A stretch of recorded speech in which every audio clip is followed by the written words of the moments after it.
Yo guys, Justin Jaynes with the 10-7 this morning, and I want to talk about Sean Strickland DDP 2 and the criticism Sean's taking on right now from journalists, from fighters, from his coaches. I'm truly, really blown away by this whole thing. And, leading up to the fight, people are talking about how Sean, I want to fight to the death and this and that. And, his performance was relatively lackluster. Quote Eric Nicksick, Coach Eric Nicksick, uninspiring, hiding behind his jab, or I think MMA Joey called him a jab teep kick merchant, to Sean's credit though, that's kind of been his whole style. He has good straight boxing, good defensive boxing, and he hides behind his jab and his cross and his teep kick. So nothing of that was out of the ordinary. But what was really out of the ordinary to me was just the reaction of everybody. Saying that, and here's the thing, a lot of guys, you look like Anderson Silva, who was on a 16-fight win streak in the UFC. Anderson Silva is one of the greatest to ever do it, if not the greatest to ever do it.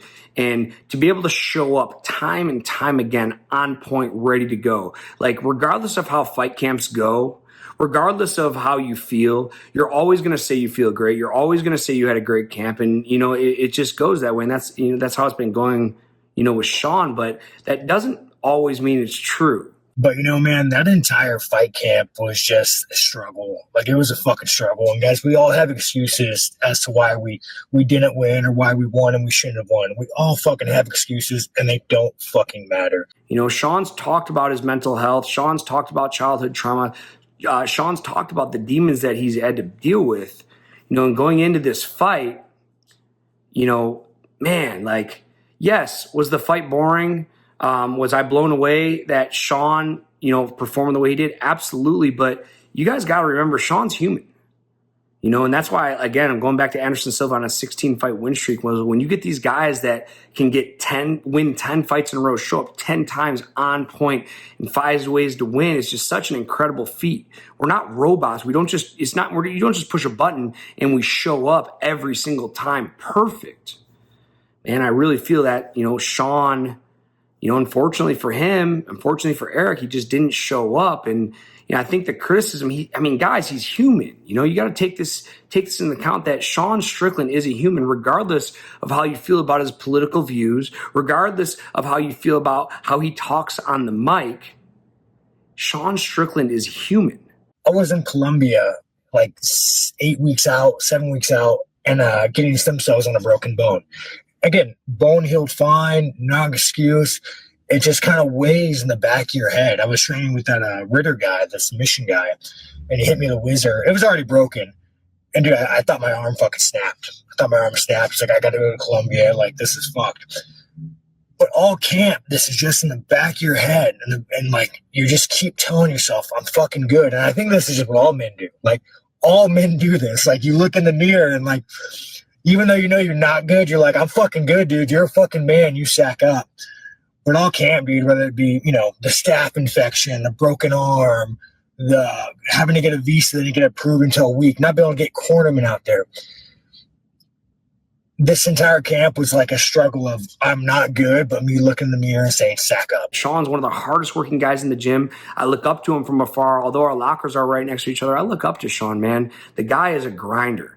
Do I agree with everything he says? Absolutely not. But I tell you what, from an athlete standpoint, this guy is in the gym busting his ass, trying to get better every single day. And, I saw MMA Joey came out and talked about, he was kind of funny. He said he's a jab and a teep kick merchant, hiding behind his jab and his teep kick. And, Eric had some choice words to say. And, unfortunately, in my opinion, those guys aren't fighters. MMA Joey isn't a fighter. He's never been in the ring and not only had to fight someone like DDP, but fight the demons that Sean has to fight getting into that fight. And you look at Eric, man, and Eric's an incredible coach. He's one of the best motivating coaches I've ever worked with, hands down. I'm not throwing shade at him as a coach, but Eric has never been in the cage. Eric has never had his nose broken in 6 pieces and told that he has to persevere and fight through it. And at the end of the day, guys, we're human, and Sean's human. And, man, dealing with these mental lapses, I have so much sympathy, and I feel for Sean so hard right now, man. Before fighting, you guys, I had the lowest self-esteem, fucking couldn't even look at myself in the fucking mirror. Like, I didn't even know what like dignity was, you know, when I first started fighting. And kind of through fighting, man, like I've learned like so much. I've met so many fucking amazing people through the UFC and fighting and fight fans. Like, you guys have changed my fucking life. Changed my fucking life. Like, you've made me grow so much as a person in the ring and out of the ring. And that's why I fight. I fucking love it.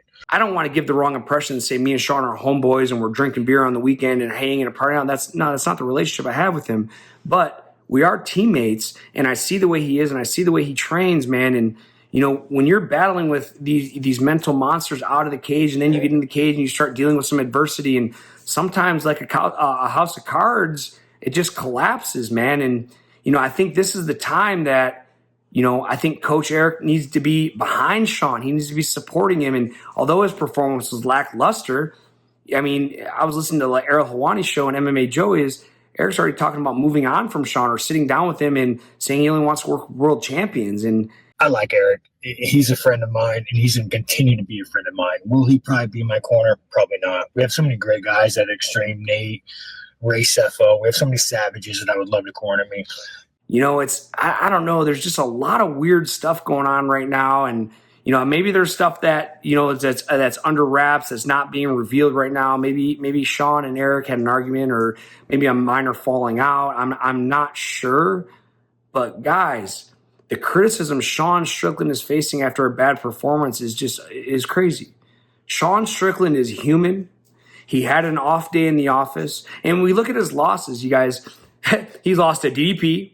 He lost to DDP. Then he lost to Alex Pereira. His last 3 losses were to all world-class fighters, UFC champions. And for people like MMA Joey and Eric to jump in and talk about not being able to show up and this and that when they've never had to show up one time ever, let alone against the baddest mother effer in the world, man. It's just, I love Eric to death, man. He's been an incredible coach for me, but I think, man, I just can't get behind what he's saying. If I was Sean's coach, man, this would be a time that I'd want to be with him. I'd want to be there to support him. You know, he's in the dumps right now, man. His nose is crushed. I saw Sean in the gym the other day. I don't believe he was in gym Monday. I saw him Tuesday. Today's Wednesday. You know, gave him a what's up, and you know, I didn't really want to talk to him about the fight. But fuck, man, like he's getting so much criticism from people that have never had to battle the things he's had to battle with. And I think all those things need to be taken into consideration when you're considering guys are going to be like, oh, well, he says he wants to fight to the death. Dude, we all say that, and I've said it too. And then you get in a position or you get hurt or you break your nose and it's like, oh, shit. You know, when Sean breaks his nose, he could just end the fight, you know, not take any more damage, but he went for 25 minutes straight. But I've fought with a broken hand before, guys, and it is no easy task. And I think everybody needs to lay off Sean Strickland, man. He's a great guy. He's a great teammate, and he has incredible work ethic. And yes, he did not show up to this fight, but this is not the end of Sean Strickland. Sean Strickland just beat Paulo Costa. You know, like I said, mentioning his last 3 losses: DDP, Alex Pereira. He was a former UFC champion, and to jump ship.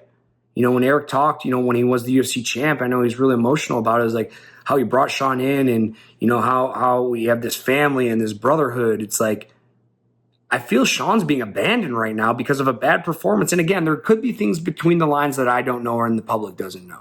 Maybe, like I said, maybe there's something personal that we don't know. But the reaction of not being able to show up to not being able to get him motivated on the stool during the fight, like, unfortunately, guys, that just sometimes happens. We're all humans, and we all, you know, it can be vulnerable. There was one time I remember Danny Ige in a post-fight interview said he won the fight, and after he goes, I don't even want to fight tonight. I just had to persevere through it. Like, those are the battles that we're always constantly dealing with. And then when you have his right-hand man, you know, talk about not maybe coaching him anymore. You're going to have a sit down and talk. Man, I just have so much mixed emotions about it. I really think this is the time that, you know, the true fans of MMA need to get behind Sean Strickland and, support him, dude. He broke his nose. He just lost the biggest fight of his life. The guy's at the lowest point he could be. He got a fat paycheck. But guys, we need to reiterate, MMA fighters are humans, and to show up over and over. And we talk about all-time greats. When we talk about Khabib, you talk about Anderson Silva, you talk about George St. Pierre, the guys that could put together over and over and over and over and over and show up every time. That's why they're all-time greats. There's champions and there's all-time greats. And Sean, being a former UFC champion, is awesome. But man, the mental lapse, it happens to all of us. It's happened to me before. I've been in fights and won out. It's just because we're fighters doesn't mean that we're inhuman. We have human emotion. And I think before you guys criticize Sean Strickland, you need to sit down and think about that, because a lot of you guys at home, working the 9-to-5 grind, hate your life. And then you come home and you watch Sean Strickland on TV, talk the talk and then not walk the walk, and you have a lot to say. He's out there in the most vulnerable position he could put himself. Essentially, he is in his underwear fighting the toughest guy in the world at his weight in front of millions and millions of people. And people want to jump in and criticize because he didn't show up.